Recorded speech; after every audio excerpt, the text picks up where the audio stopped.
افسانه‌های جالب، قصه‌های رنگین، دلیری و چالاکی قهرمان‌های افسانه‌ها در برنامه خواب شیرین برای بچه‌های عزیز و شیرین از رادیوی تاجیکستان.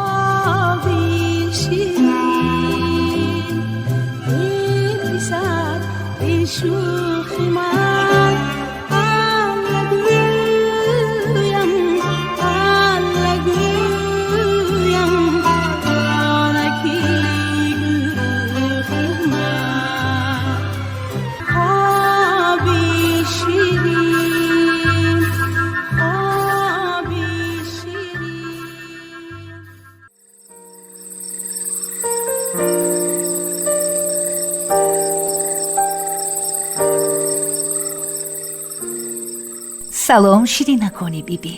ана боз вақти афсонахонӣ расид. имшаб ман ба шумо аз китоби афсонаҳои халқи тоҷик афсонаи аҷоибу ғароиби ҳуснободро мехонам. буд набуд, як подшоҳ буд. ӯ пире дошт, эшони машҳуре. бемаслиҳати пираш подшоҳ коре намекард. эшон аз одамони подшоҳ 40 то мурид дошт. ҳар куҷо мерафт, муридҳо пеш ба зири пояш яктогӣ ғишти пухта монда мерафтанд, ки пой ба рӯи хок намонад. подшоҳро вазире буд оқилу равшандил. як шаб ба бошишгоҳи вазир дӯст даромад. вазир ба кунҷе пинҳон шуда дид, ки дӯст ҳамон эшон аст бо муридҳояш. пагоҳӣ омада ба подшоҳ гуфт: эй подшоҳи рӯи замин, эшон одати дуздӣ доштанд. имшаб хонаи маро заданд. подшоҳ дар ғазаб шуда вазирро ба куштан ҳукм кард ва фармуд, ки зану духтари ӯро аз шаҳр ронанд.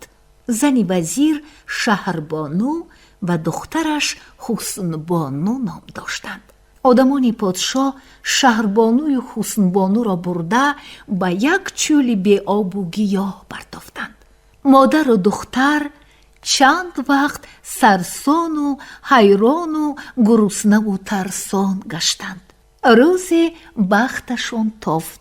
ҳуснбону хоб дид, ки зери як дарахт сангеву зери санг 2 кӯза тилло ниҳон аст. духтар хурсанд шуда хесту хобашро ба модараш гуфт. модару духтар шояд ин хоб рост бошад гӯён ба ҷустуҷӯи дарахт рафтанду рафтанд. ҷое як дарахт диданд, ки зераш тахтасанге буд. модару духтар як нав карда сангро бардошта зери онро кофта буданд, ки 2 кӯза намуд. кӯзаро берун кашида тиллоро гирифтанду рафта устои марди кор ҷамъ карданд. кӯча дуруст кунониданду иморатҳо созонданд. шуд як шаҳрчаи хеле ва хеле зебо. баъд ҳуснбону либоси мардона дар бар карда ба зодгоҳаш рафт. омада рост ба пеши подшоҳ даромад. подшоҳ мафтуни ҳусну ҷамоли ӯ шуда пурсид: эй писар, ту кистӣ? аз куҷо омадӣ? гуфт: эй подшоҳи олам, ман писари фалон подшоҳам. бо падарам гапам гурехт, қаҳр карда ин тараф омадам. подшоҳ гуфт: эй писар, мехоҳӣ ҷоҳу ҷалол диҳам, зиндагӣ карда гардӣ? ҳуснбону гуфт: ман аввал шаҳри шуморо тамошо кунам. куҷое маъқул шавад, ҳамон ҷоро аз шумо хоҳон мешавам. баъд ҳуснбону шаҳрро давр заду ба подшоҳ омада гуфт: ҳавлии партове дар соҳили руд ба ман маъқул шуд. подшоҳ ризоият дод. духтар ҳавлиро шикасту рехт карда рафта модарашро овард. як рӯз бо модараш маслиҳат карда ҳамон эшонро ба меҳмонӣ даъват намуду ба пеши подшоҳ рафта гуфт: ба ман ҳамин шаб 40 нафар аскар дар кор. подшоҳ не нагуфта 40 нафар аскарро ба ихтиёри ӯ дод. духтар ба аскарҳо таъин кард. имшаб ба хонаи ман дуздон медароянд. ҳамин ки ишора кардам медароеду дастгир мекунед. эшон дар иҳотаи 40 муридаш бо карру фар ба хонаи Ҳуснбону омад. дар сари дастархони пур аз нозу неъмат нишаста ба атрофаш назар андохту дар тоқчаҳо лаълиҳои гулҳояш зарҳал, даста даста зарфҳои чинниву булур, дар тахтамонҳо кӯрпаву кӯрпачаҳои кимхобу шоҳӣ, қолинҳои рангоранкро дида обидаҳонаш рафт. шаб шуд. ба муридонаш гуфт: ман дар ягон ҷо ин қадар молу матову чизу чораи гаронбаҳоро надида будам. он ҳамаш бояд аз они ман шавад. аз они мо мешавад, гуфтанд муридонаш. рафтанд ба ҳавлии Ҳуснбону, ҳамла карданду дарҳоро шикаста ба хонаҳо даромада чизу чораро якта намонда ғун карда бастанд. ҳуснбону ба аскарон фармуд ки дӯстҳоро дошта дасту пояшонро банданд. аскарон якбора ба шайху муридонаш дарафтода дастгир намуда дасту пояшонро баста фармуданд ки пеши бастаҳояшон дароз кашанд. эшони асирафтода ба сардорони аскарон гуфт ки ӯ пири подшоҳ аст. агар подшоҳ донад ки ӯро касе азоб дод, он касро ба ҷаҳаннам мефиристад. ҳуснбону ин гапро шунавида ба эшон гуфт: гапатон рост эшон. подшоҳ барои шумо шуда падари бегуноҳи маро қатл кард, яъне ба қавли шумо ба ҷаҳаннам фиристод. чунки подшоҳ бовар надорад ки шумо дуздед. дид ки дар воқеъ пири ӯ дузд аст, пирашро не, дуздро ба ҷаҳаннам мефиристад. эшон ин гапро шунавида мулзам шуду илтиҷо кард: духтарам, аз гуноҳи ман гузар, тавба кардам ман, тавба, дигар ҳеҷ гоҳ дуздӣ намекунам.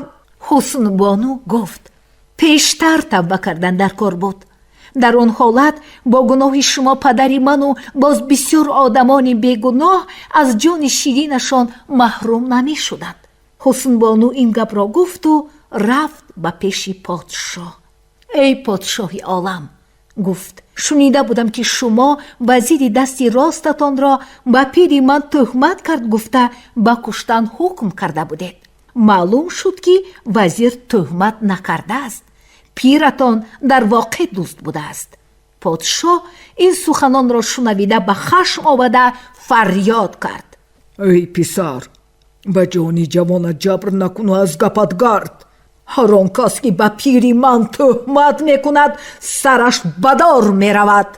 ҳуснбону гуфт: шумо ба гӯшатон, ба шунидаатон бовар намекунед? одам ғайр аз гӯш чашм ҳам дорад.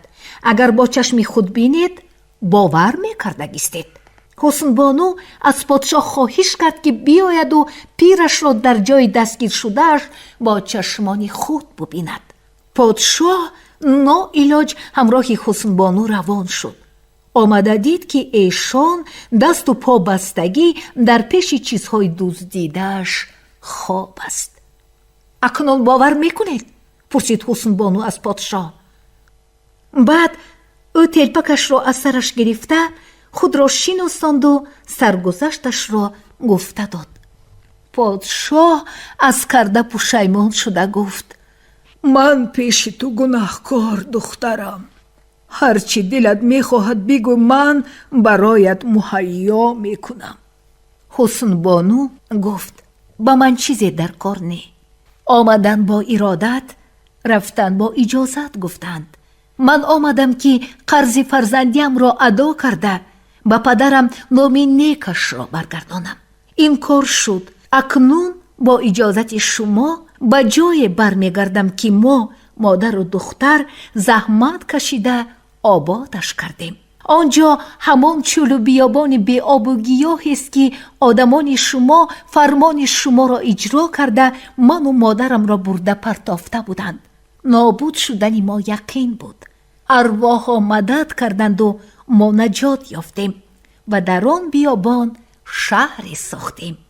چی نام گذاشتید آن شهر را؟ پرسید پادشاه. هنوز نام ندارد، گفت حسن بانو. بگذار نامش حسن آباد باشد، گفت پادشاه. اصلکانی بیبی، منزل خرمی که در درآمدگاه زادگاه ابو عبدالله رودکی دهه پنجرودی ناحیه پنجکند واقع شده است، همان حسن آباد است. اگر که کلان شدید، البته به این منزل خرم که نامش حسن آباد است رفته زیارت کنید. انا همین بود اصلکانی بیبی، افسانه حسن آباد. با شما بودم بیبی افسانه گویتان براحت بانو. خوابی خوش.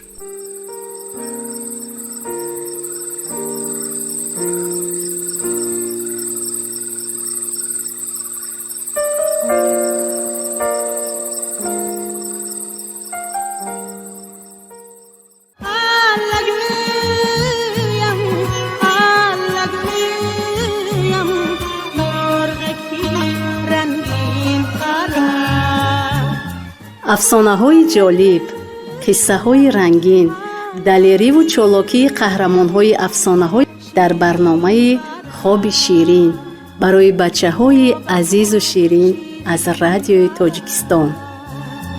خوابتون شیرین برام